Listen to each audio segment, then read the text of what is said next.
পাবনার রুহুল বিলে শুরু হলো মাছ ধরার মাসব্যাপী মহোৎসব। স্থানীয়ভাবে বাউত উৎসব নামে পরিচিত এই আয়োজন সপ্তাহের প্রতি শনিবার ও মঙ্গলবার চলবে বলে জানায় আয়োজকরা। উৎসবের প্রতিদিন প্রথম দিন ভোরে পাবনা সহ আশপাশের জেলার নাটোর ও সিরাজগঞ্জ থেকে হাজারো মানুষ একসঙ্গে বিলে নামে।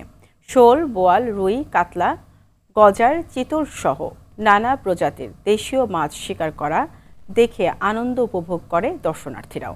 তবে জেলেরা বলছেন আগের বছরের তুলনায় এবার আশানুরূপ মাছ ধরা পড়ছে না।